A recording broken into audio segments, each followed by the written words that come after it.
Radio Taïwan International, les joies de l'éco-construction. Bonjour à tous, c'est Sasa qui vous retrouve pour vous parler d'un événement qui était très attendu à Taïwan, le Congrès mondial du bambou.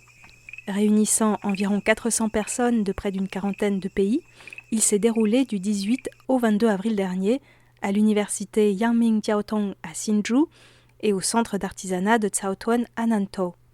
Ce congrès international se réunit tous les 3 ans et il devait se tenir en 2021 à Taïwan, mais en raison du Covid-19, il a été reporté à 2024. Cette édition est organisée par l'Organisation mondiale du bambou, présidée par le Français Michel Abadi, en lien cette année d'une part avec la Taiwan Bamboo Society, présidée par Xu Beixian, et d'autre part avec l'administration de la conservation des forêts. Vous avez peut-être déjà regardé la vidéo que j'ai réalisée pour RTI sur ce congrès, et dans l'émission Les joies de l'éco-construction, nous allons y consacrer plusieurs épisodes. Étant donné que les sujets abordés lors de ce congrès vont bien au-delà des secteurs de l'architecture et de la construction, je consacrerai aussi quelques décryptages à d'autres sujets liés au bambou. Tout d'abord, je laisse la parole à Xu Beixian, architecte et président de la Taiwan Bamboo Society. Il nous explique ce que cela apporte à Taïwan d'accueillir ce congrès mondial. Désormais, nous avons pris conscience de l'importance du bambou pour l'industrie et nous souhaitons redévelopper la filière bambou, mais cela prend du temps. D'abord, il faut restaurer les capacités d'entretenir les plantations pour obtenir une matière première de qualité et reconstruire une filière industrielle. Il faut aussi communiquer avec le grand public pour faire savoir que l'on peut faire confiance à ce matériau, qu'il peut répondre à nos besoins. Le fait d'accueillir à Taïwan le Congrès mondial du bambou permet d'aller dans ce sens, de faire mieux connaître au grand public les différents usages du bambou et d'exposer des œuvres architecturales en bambou. Par ailleurs, à travers les discussions académiques et sur les questions industrielles dans le cadre de ce forum, nous améliorons nos capacités techniques. Il faut que nous avancions en parallèle dans de nombreux domaines et le Congrès mondial du bambou y contribue. J'ai croisé l'architecte pionnière de l'éco-construction à Taïwan, Lina Yin, que j'avais déjà interviewée pour les joies de l'éco-construction. Ce n'est pas la première fois qu'elle participe au Congrès mondial du bambou. J'ai participé pour la première fois au Congrès mondial du bambou en 2012. Et ce qui m'a le plus impressionné à titre personnel, c'est de réaliser qu'il y avait tellement de personnes qui s'intéressaient au bambou. Il y avait des gens de domaines très variés de près de 40 pays. Alors qu'à Taïwan, on considérait à l'époque que l'industrie du bambou était déclinante. Vous l'aurez compris, redynamiser la filière bambou est un enjeu très important à Taïwan. Nous approfondirons ce sujet prochainement. Michel Abadi, président de l'Organisation mondiale du bambou, nous explique quant à lui en quoi le bambou est un matériau qui a le potentiel de changer le monde. Ce monde est en quête de matériaux fibreux pour la construction, entre autres, la pâte à papier, etc., etc. Le problème, c'est que les ressources en arbre, je vais vous donner un exemple. Pour faire un parquet, vous coupez un arbre, en France vous coupez un chêne ou un châtaignier qui a à peu près un siècle. Avec le bambou, vous coupez un bambou qui a 4 ans, parce qu'un bambou à 4 ans, il a sa pleine maturité. Et quand vous coupez le bambou, vous ne portez pas atteinte à la plantation, c'est juste un prélèvement. Et donc c'est une ressource renouvelable qui pousse très vite. L'autre perspective intéressante, c'est que le bambou stocke plus de carbone qu'une forêt, à peu près 35% de plus qu'une forêt. Parce qu'il stocke du carbone dans sa partie au-dessus de la terre, mais il stocke également du carbone dans sa partie rhizomatique, qui peuvent atteindre une surface extraordinaire, puisque sur 1 hectare de bambou, on trouve 52 km de rhizomes de bambou. Donc c'est une manière de stocker du carbone. Et l'autre facteur, c'est que le bambou relâche plus d'oxygène qu'une forêt, 30% plus. Ça, pour aujourd'hui, alors que nous sommes à un tournant où on commence à mesurer directement les effets partout sur la planète, des effets du changement climatique, le bambou est une plante qui peut aider à lutter justement contre le changement climatique. Dans des pays de zones tropicales, les précipitations conduisent à des glissements de terrain qui sont souvent meurtriers. Or, le bambou, avec son maillage de rhizome, il permet de stabiliser les sols. Il n'a pas besoin d'intrants chimiques pour vivre, et donc c'est une plante extraordinaire. Le bambou est donc une plante très importante pour nous aider à faire face aux défis auxquels seront confrontées les générations futures. Et d'ailleurs, c'était le thème de cette édition, Next Generation Bamboo, Solutions, Innovation et Design. Selon Michel Abadi, le fait que le congrès se tienne à Hsinchu, le berceau du monde numérique à Taïwan, c'est affirmer la capacité du bambou à se renouveler pour des usages de la vie contemporaine. En effet, le Congrès mondial du bambou réunit à la fois des scientifiques, des entrepreneurs, des architectes, des innovateurs, des sylviculteurs, des producteurs et artisans qui avaient aussi un espace pour présenter leurs produits et réalisations. D'après Michel Abadi, les points forts des Taïwanais sont la curiosité, l'ouverture d'esprit et au monde, la maîtrise des technologies de pointe, mais aussi l'artisanat, car ils ont notamment hérité des savoir-faire japonais datant de la colonisation et les ont ensuite développés à leur manière. En faisant des recherches, Michel Abadi a eu connaissance des travaux de l'ethnologue Josiane Coquelin, que nous avons déjà interviewée sur RTI.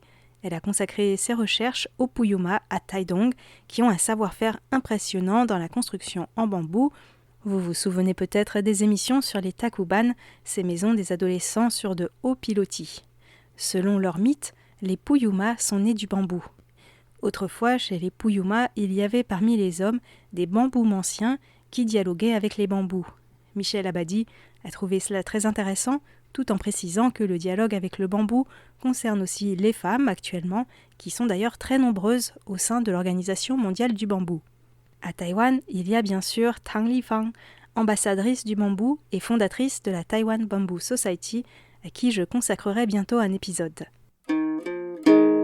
Lors de cette édition du Congrès, Michel Abadi a publié une déclaration pour une alliance entre les humains et le bambou pour un développement durable, déclaration qui est en train de recueillir les signatures de nombreuses personnes travaillant dans ce domaine.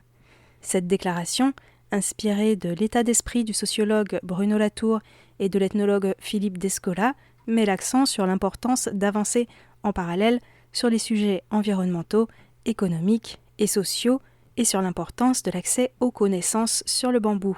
Le développement des activités économiques autour du bambou devrait se faire dans le respect des communautés locales avec leur participation active, tout en minimisant les impacts négatifs sur les écosystèmes. La recherche devrait être encouragée pour développer le potentiel du bambou en tant que solution au changement climatique, au recul de la biodiversité et à la pauvreté. Pour plus de détails, je mets le lien vers cette déclaration sur la page internet de l'émission. Quant aux participants, je n'ai eu que des retours positifs. On écoute Élie de la Roca, architecte, et Laurence, une Québécoise installée au Guatemala, qui travaillent toutes deux avec des communautés locales guatémaltèques pour l'autonomisation des femmes grâce à l'utilisation du bambou. Élie revient sur ce que lui a apporté ce congrès. Cet événement nous apporte de nombreuses connaissances, mais aussi une grande inspiration. Rien que le fait de réunir toutes ces personnes qui partagent le même objectif d'un monde meilleur grâce au bambou. Ce sont comme de petites graines dans leurs pays respectifs. Comme le bambou, nous sommes résilients et nous nous adaptons à ce qui se passe dans le monde. C'est vraiment beau de réunir tous ces passionnés du bambou et de réaliser que l'on vibre selon la même énergie avec une intention partagée de prendre soin de la planète, mais aussi des uns et des autres. Je pense qu'on peut le faire grâce au bambou. Laurence a aussi beaucoup apprécié l'accueil des Taïwanais. Très bien, ça fait du bien de se sentir en sécurité. Parce qu'au Guatemala, tu ne peux pas laisser ton vélo sans cadenas comme ici. Et en tant que femme qui marche dans la rue, on ne se sent pas toujours en sécurité. À Taïwan, les gens sont très gentils. Au Guatemala aussi. Mais ici, en plus, on se sent en sécurité.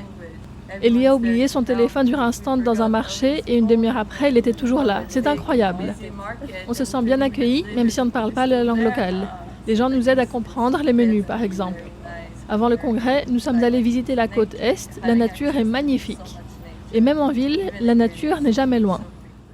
Pour Michel Abadi, l'accueil des Taïwanais était fantastique. Ce congrès est non seulement un moment de partage de connaissances scientifiques, mais c'est aussi un grand plaisir de revoir des passionnés du bambou de l'autre bout de la planète que l'on avait rencontrés lors de précédentes éditions. Luc Avi, ingénieur structure qui s'est installé il y a quelques mois à Taïwan, est aussi enchanté par l'accueil. J'ai trouvé cet événement vraiment super. C'était très bien organisé, on a été super bien accueillis. J'ai été très surpris de voir la diversité des sujets et la versatilité de tous les produits qu'on peut faire à partir du bambou. Pour finir, abordons le potentiel du bambou avec au micro l'architecte américain David Sands qui travaille depuis longtemps avec le bambou et est actuellement basé aux Philippines. Pour lui, le bambou est le matériau d'avenir pour la construction, notamment le bambou d'ingénierie structurelle. Oui, dans l'Union européenne, les nouveaux bâtiments devront être neutres en carbone d'ici à 2030. Et la seule manière d'y parvenir, c'est d'utiliser davantage de matériaux de construction biosourcés, car l'empreinte carbone des matériaux conventionnels est énorme. Les grandes entreprises ne vont pas changer du jour au lendemain, mais on peut construire des choses en marge, des bâtiments modèles en matériaux biosourcés, ou bien des bâtiments hybrides en bambou et en ciment par exemple. C'est déjà mieux pour le climat et pour le marketing des industriels. Au lieu de s'opposer à eux, on a besoin de proposer des solutions. Vous savez, selon les prévisions, la surface construite sur la planète devrait doubler ces 40 prochaines années, et surtout dans les pays du Sud, globalement. Nous avons donc besoin de solutions comme le bambou. Dans certains pays où le bambou pousse très bien, notamment les zones tropicales, il est souvent considéré comme un matériau utilisé par les pauvres, et donc il n'est pas très attractif. C'est en train d'évoluer. Par exemple, aux Philippines, où je travaille, on est devenu exportateur vers les États-Unis, car ils utilisent de plus en plus de bambou dans de grands projets modèles, comme par exemple des aéroports. La situation évolue très vite. Il y a des progrès significatifs. Nous travaillons maintenant sur des matériaux d'ingénierie. Il y a de plus en plus de recherches sur les plateformes des matériaux. C'est très utile pour les innovateurs et producteurs comme nous.